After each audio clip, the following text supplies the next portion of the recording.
La increíble y triste historia de la cándida Heréndira y su abuela desalmada. Gabriel García Márquez.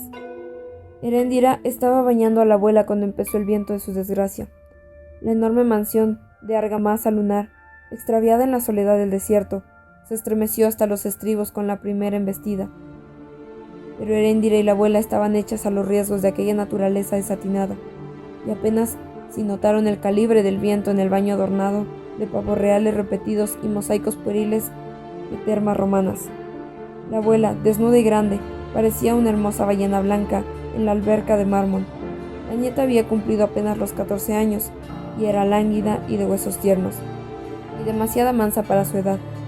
Con una parsimonia que tenía algo de rigor sagrado, le hacía abluciones a la abuela con un agua en la que había hervido plantas depurativas y hojas de buen olor, y éstas se quedaban pegadas en las espaldas suculentas, en los cabellos metálicos y sueltos, en el hombro potente tatuado sin piedad con un escarnio de marineros.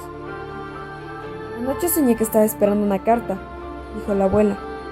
Heréndira, que nunca hablaba si no era por motivos ineludibles, preguntó: ¿qué día era en el sueño? Jueves. Entonces era una carta con malas noticias, dijo Heréndira, pero no llegará nunca. Cuando acabó de bañarla, llevó a la abuela a su dormitorio. Era tan gorda que solo podía caminar apoyada en el hombro de su nieta, o con un báculo que parecía de obispo. Pero aún en sus diligencias más difíciles se notaba el dominio de una grandeza anticuada.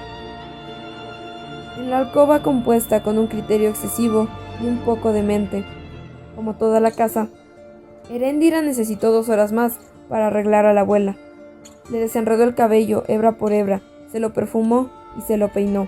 Le puso un vestido de flores ecuatoriales, le empolvó la cara con harina de talco, le pintó los labios con carmín, las mejillas con colorete, los párpados con almizcle y las uñas con esmalte de nácar. Y cuando la tuvo emperifollado como una muñeca más grande que el tamaño humano, le llevó a un jardín artificial de flores sofocantes como las del vestido. La sentó en una poltrona que tenía el fundamento y la alcurnia de un trono, y la dejó escuchando los discos fugaces del gramófono de bocina. Mientras la abuela navegaba por las ciénagas del pasado, Heréndira se ocupó de barrer la casa, que era oscura y abigarrada, con muebles frenéticos y estatuas de césares inventados, y arañas de lágrimas y ángeles de alabastro, y un piano con barniz de oro, y numerosos relojes de formas y medidas imprevisibles.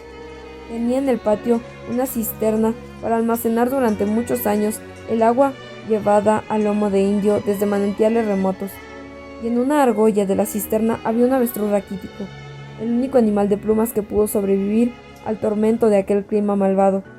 Estaba lejos de todo, en el alma del desierto, junto a una ranchería de las calles miserables y ardientes, donde los chivos se suicidaban de desolación cuando soplaba el viento de la desgracia. Aquel refugio incomprensible había sido construido por el marido de la abuela, un contrabandista legendario que se llamaba Amadís, con quien ella tuvo un hijo que también se llamaba Amadís, y que fue el padre de Heréndira. Nadie conoció los orígenes ni los motivos de esa familia. La versión más conocida en lengua de indios era que Amadís, el padre, había rescatado a su hermosa mujer de un prostíbulo de las Antillas, donde mató a un hombre a cuchilladas y la traspuso para siempre en la impunidad del desierto. Cuando los Amadises murieron, el uno de fiebres melancólicas y el otro acribillado en un pleito de rivales, la mujer enterró los cadáveres en el patio, despachó a las 14 sirvientas descalzas y siguió apacentando sus sueños de grandeza en la penumbra de la casa furtiva, gracias al sacrificio de la nieta bastarda que había criado desde el nacimiento. Para dar cuerda y concertar a los relojes, Heréndira necesitaba 6 horas. El día en que empezó su desgracia, no tuvo que hacerlo, pues los relojes tenían cuerda hasta la mañana siguiente. Pero en cambio debió bañar y sobrevestir a la abuela, fregar los pisos, cocinar el almuerzo y bruñir la cristalería. Hacia las 11, cuando le cambió el agua al cubo del avestruz y regó los hierbajos desérticos de las tumbas contiguas de los Amadises. tuvo que contrariar el coraje del viento, que se había vuelto insoportable, pero no sintió el mal presagio de que aquel fuera el viento de su desgracia. A las 12 estaba puliendo las últimas copas de champaña, cuando percibió un olor de caldo tierno, y tuvo que hacer un milagro para llegar corriendo hasta la cocina sin dejar a su paso un desastre de vidrios de Venecia. Apenas se alcanzó a quitar la olla, que empezaba a derramarse en la hornilla. Luego puso al fuego un guiso que ya tenía preparado, y aprovechó la ocasión para sentarse y descansar en un banco de la cocina. Cerró los ojos, los abrió después con una expresión sin cansancio, y empezó a echar la sopa en la sopera. Trabajaba dormida. La abuela se había sentado sola en el extremo de una mesa de banquete con candelabros de plata y servicios para 12 personas. Hizo sonar la campanilla y casi al instante acudió Heréndira con la sopera humeante. En el momento en que le servía la sopa, la abuela advirtió sus modales de sonámbulo y le pasó la mano frente a los ojos, como limpiando un cristal invisible. La niña no vio la mano. La abuela la siguió con la mirada, y cuando Heréndira le dio la espalda para volver a la cocina, le gritó: ¡Heréndira! Despertada de golpe, la niña dejó caer la sopera en la alfombra. No es nada, hija, le dijo la abuela, con una ternura cierta. Te volviste a dormir caminando. Es la costumbre del cuerpo, se excusó Heréndira. Recogió la sopera, todavía aturdida por el sueño, y trató de limpiar la mancha de la alfombra. Déjala así, la disuadió la abuela. Esta tarde la lavas.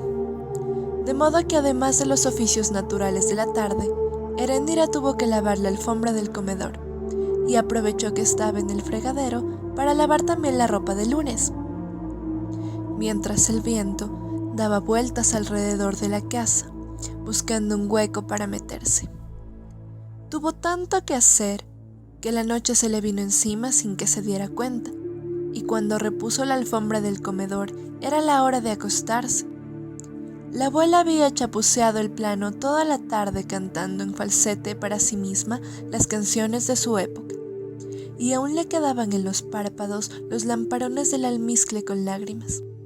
Pero cuando se tendió en la cama con el camisón de muselina, se había restablecido de la amargura de los buenos recuerdos. Aprovecha mañana para lavar también la alfombra de la sala, le dijo a Heréndira, que no ha visto el sol desde los tiempos del ruido. Sí, abuela, contestó la niña. Cogió un abanico de plumas y empezó a abanicar a la matrona implacable, que le recitaba el código del orden nocturno mientras se hundía en el sueño. Plancha toda la ropa antes de acostarte para que duermas con la conciencia tranquila. Sí, abuela. Revisa bien los roperos, que en las noches de viento tienen más hambre las polillas. Sí, abuela. Con el tiempo que te sobre sacas las flores al patio para que respiren. Sí, abuela. Y le pones su alimento al avestruz. Se había dormido, pero siguió dando órdenes, pues de ella había heredado la nieta la virtud de continuar viviendo en el sueño. Heréndira salió del cuarto sin hacer ruido e hizo los últimos oficios de la noche, contestando siempre a los mandatos de la abuela dormida. ¿Le das de beber a las tumbas? Sí, abuela. Antes de acostarte, fíjate que todo queda en perfecto orden, pues las cosas sufren mucho cuando no se les pone a dormir en su puesto. Sí, abuela.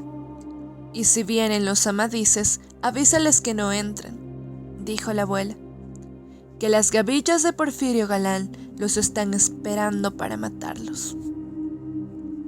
Heréndira no le contestó más, pues sabía que empezaba a extraviarse en el delirio, pero no se saltó una orden. Cuando acabó de revisar las fallebas de las ventanas y apagó las últimas luces, cogió un candelabro del comedor y fue alumbrando el paso hasta su dormitorio, mientras las pausas del viento se llenaban con la respiración apacible y enorme de la abuela dormida.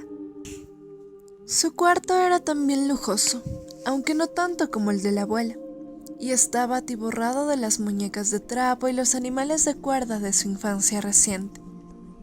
Vencida por los oficios bárbaros de la jornada, Heréndira no tuvo ánimos para desvestirse, sino que puso el candelabro en la mesa de noche y se tumbó en la cama. Poco después, el viento de su desgracia se metió en el dormitorio, como una manada de perros, y volcó el candelabro contra las cortinas. Al amanecer, cuando por fin se acabó el viento, empezaron a caer unas gotas de lluvia gruesas y separadas que apagaron las últimas brasas y endurecieron las cenizas humeantes de la mansión. La gente del pueblo, indios en su mayoría, trataban de rescatar los restos del desastre: el cadáver carbonizado del avestruz, el bastidor del piano dorado, el torso de una estatua. La abuela contemplaba con un abatimiento impenetrable los residuos de su fortuna. Heréndira, sentada entre las dos tumbas de los Amadises, había terminado de llorar. Cuando la abuela se convenció de que quedaban muy pocas cosas intactas entre los escombros, miró a la nieta con una lástima sincera. «Mi pobre niña», suspiró, «no te alcanzará la vida para pagarme este percance». Empezó a pagárselo ese mismo día, bajo el estruendo de la lluvia, cuando la llevó con el tendero del pueblo, un viudo escuálido y prematuro que era muy conocido en el desierto porque pagaba a buen precio la virginidad. Ante la expectativa impávida de la abuela, el viudo examinó a Heréndira con austeridad científica. Consideró la fuerza de sus muslos, el tamaño de sus senos, el diámetro de sus caderas. No dijo una palabra mientras no tuvo un cálculo de su valor. «Todavía está muy bacho», dijo entonces. «Tiene teticas de perra». Después la hizo subir en una balanza para probar con cifras su dictamen. Heréndira pesaba 42 kilos. «No vale más de 100 pesos», dijo el viudo. La abuela se escandalizó. «¿100 pesos por una criatura completamente nueva?», casi gritó. «No, hombre, eso es mucho faltarle el respeto a la virtud». «Hasta 150, dijo el viudo. «La niña me ha hecho un daño de más de 1.000.000 de pesos», dijo la abuela. «A este paso le harán falta como 200 años para pagarme». «Por fortuna», dijo el viudo. «Lo único bueno que tiene es la edad». La tormenta amenazaba con desquiciar la casa, y había tantas goteras en el techo que casi llovía adentro como fuera. La abuela se sintió sola en un mundo de desastre. «Suba siquiera hasta 300, dijo. 250. Al final se pusieron de acuerdo por 220 pesos en efectivo y algunas cosas de comer. La abuela le indicó entonces a Heréndira que se fuera con el viudo, y ésta la condujo de la mano hacia la trastienda, como si la llevara para la escuela. «Aquí te espero», dijo la abuela. «Sí, abuela», dijo Heréndira. La trastienda era una especie de cobertizo con 4 pilares de ladrillos, un techo de palmas podridas y una barda de adobe de 1 metro de altura, por donde se metían en la casa los disturbios de la intemperie. Puestas en el borde de adobes había macetas de cactus y otras plantas de aridez.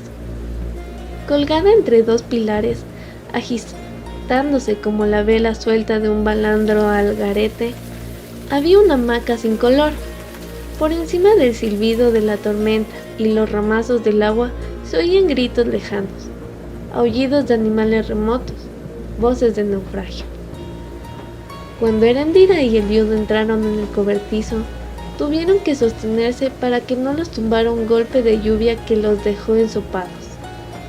Sus voces no se oían, y sus movimientos se habían vuelto distintos por el fragor de la borrasca. A la primera tentativa del viudo, Heréndira gritó algo inaudible y trató de escapar. El viudo le contestó sin voz, le torció el brazo por la muñeca y la arrastró hacia la hamaca. Ella le resistió con un arañazo en la cara y volvió a gritar en silencio, y él respondió con una bofetada solemne que la levantó del suelo y la hizo flotar un instante en el aire con el largo cabello de Medusa ondulando en el vacío. La abrazó por la cintura antes de que volviera a pisar la tierra. La derribó dentro de la hamaca con un golpe brutal y la inmovilizó con las rodillas. Heréndira sucumbió entonces al terror, perdió el sentido y se quedó como fascinada por las franjas de lunas de un pescado que pasó navegando en el aire de la tormenta, mientras el viudo la desnudaba desgarrándole la ropa con zarpazos espaciados, como arrancando hierba, desbaratándosela en largas tiras de colores que ondulaban como serpentinas y se iban con el viento. Cuando no hubo en el pueblo ningún otro hombre que pudiera pagar por el amor de Heréndira, la abuela se la llevó en un camión de carga hacia los rumbos del contrabando. Hicieron el viaje en la plataforma descubierta, entre bultos de arroz y latas de manteca, y los saldos del incendio, la cabecera de la cama virreinal, un ángel de guerra, el trono chamuscado y otros chechereres inservibles. En un baúl con 2 cruces pintadas a brocha gorda se llevaron los huesos de los amadises. La abuela se protegía del sol eterno con un paraguas descosido y respiraba mal por la tortura del sudor y el polvo. Pero aún en aquel estado de infortunio conservaba el dominio de su dignidad. Detrás de la pila de latas y sacos de arroz, Heréndira pagó el viaje y el transporte de los muebles, haciendo amores de a 20 pesos con el carguero del camión. Al principio, su sistema de defensa fue el mismo con que se había opuesto a la agresión del viudo, pero el método del carguero fue distinto, lento y sabio, y terminó por amansarla con la ternura. De modo que cuando llegaron al primer pueblo, al cabo de una jornada mortal, Heréndira y el carguero se reposaban del buen amor detrás del parapeto de la carga. El conductor del camión gritó a la abuela: «De aquí en adelante ya todo es mundo». La abuela observó con incredulidad las calles miserables y solitarias de un pueblo un poco más grande, pero tan triste como el que habían abandonado. «No se nota», dijo. «Es territorio de misiones», dijo el conductor. «A mí no me interesa la caridad, sino el contrabando», dijo la abuela.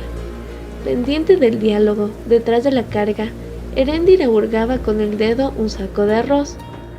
De pronto encontró un hilo, tiró de él y sacó un largo collar de perlas legítimas. Lo contempló asustada, tendiéndolo entre los dedos como una culebra muerta, mientras el conductor le replicaba a la abuela: «No sueñe despierta, señora. Los contrabandistas no existen». «¿Cómo no?», dijo la abuela. «Dígamelo a mí». «Búsquelos y verá», se burló el conductor de buen humor. «Todo el mundo habla de ellos, pero nadie los ve». El carguero se dio cuenta de que Heréndira había sacado el collar. Se apresuró a quitárselo y lo metió otra vez en el saco de arroz. La abuela, que había decidido quedarse a pesar de la pobreza del pueblo, llamó entonces a la nieta para que la ayudara a bajar del camión. Heréndira se despidió del cargador con un beso apresurado, pero espontáneo y cierto. La abuela esperó sentada en el trono, en medio de la calle, hasta que acabaron de bajar la carga. Lo último fue el baúl con los restos de los amadises. «Esto pesa como un muerto», rió el conductor. «Son 2», dijo la abuela, «así que trátelos con el debido respeto». «Apuesto que son estatuas de marfil», rió el conductor. Puso el baúl con los huesos de cualquier modo entre los muebles chamuscados y extendió la mano abierta frente a la abuela. 50 pesos, dijo. La abuela señaló al carguero, y a su esclavo se pagó por la derecha. El conductor miró sorprendido al ayudante y éste le hizo una señal afirmativa. Volvió a la cabina del camión donde viajaba una mujer enlutada con un niño de brazos que lloraba de calor. El carguero, muy seguro de sí mismo, le dijo entonces a la abuela: Erendira se va conmigo si usted no ordena otra cosa. Es con buenas intenciones. La niña intervino asustada. Yo no he dicho nada. Lo digo yo, que fui el de la idea, dijo el carguero. La abuela lo examinó de cuerpo entero, sin disminuirlo, sino tratando de calcular el verdadero tamaño de sus agallas. Por mí no hay inconveniente, le dijo, si me pagas lo que perdí por su descuido. Son 872.315 pesos, menos 420 que ya me ha pagado, o sea, 871.895. El camión arrancó. Créame que le daría ese montón de plata si lo tuviera, dijo con seriedad el carguero. La niña los vale. A la abuela le sentó bien la decisión del muchacho. Pues vuelve cuando los tengas, hijo, lo replicó en un tono simpático. Pero ahora vete, que si volvemos a sacar las cuentas todavía me estás debiendo 10 pesos. El carguero saltó en la plataforma del camión que se alejaba. Desde allí le dijo adiós a Erendira con la mano, pero ella estaba todavía tan asustada que no le correspondió. En el mismo solar baldío donde las dejó el camión, Erendira y la abuela improvisaron un tenderete para beber, con láminas de zinc y restos de alfombras asiáticas. Pusieron 2 esteras en el suelo y durmieron tan bien como en la mansión, hasta que el sol abrió huecos en el techo y les ardió en la cara. Al contrario de siempre, fue la abuela quien se ocupó aquella mañana de arreglar a Erendira. Le pintó la cara con un estilo de belleza sepulcral que había estado de moda en su juventud, y la remató con unas pestañas postizas y un lazo de organza que parecía una mariposa en la cabeza. Te ves horrorosa, admitió, pero así es mejor. Los hombres son muy brutos en asuntos de mujeres. Ambas reconocieron mucho antes de verlas los pasos de 2 mulas en la yesca del desierto. A una orden de la abuela, Erendira se acostó en el petate como lo habría hecho una aprendiz de teatro en el momento en que iba a abrir el telón. Apoyada en el báculo episcopal, la abuela abandonó el tenderete y se sentó en el trono a esperar el paso de las mulas.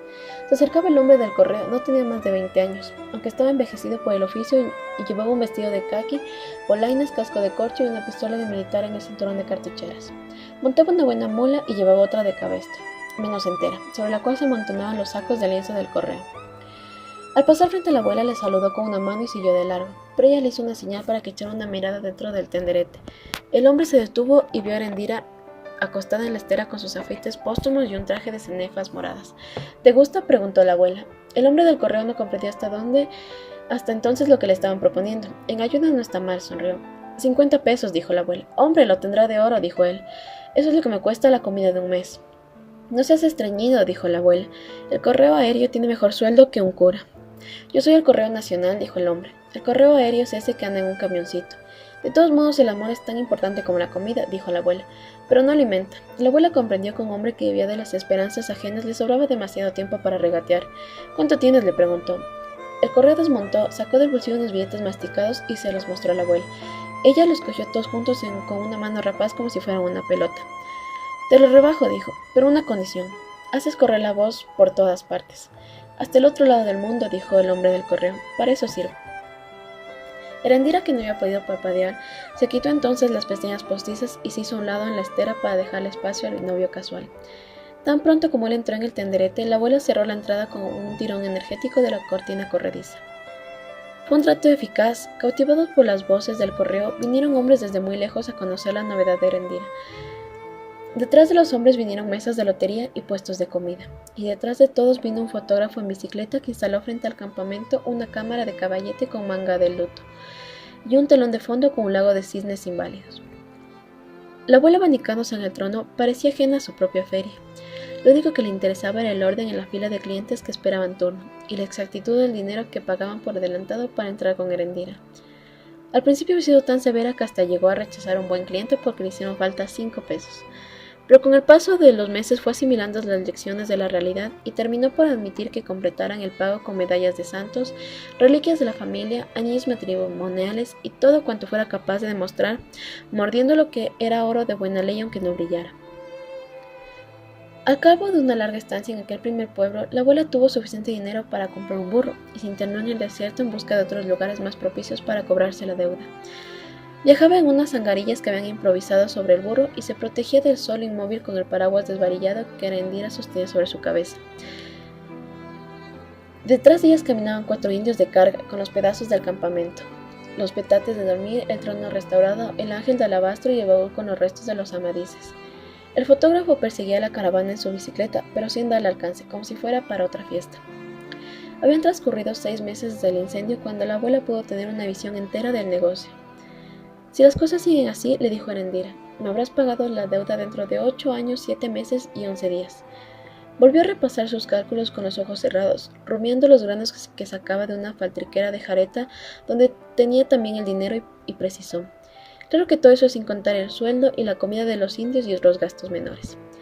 Erendira, que caminaba al paso del burro agobiada por el calor y el polvo, no hizo ningún reproche a las cuentas de la abuela, pero tuvo que reprimirse para no llorar.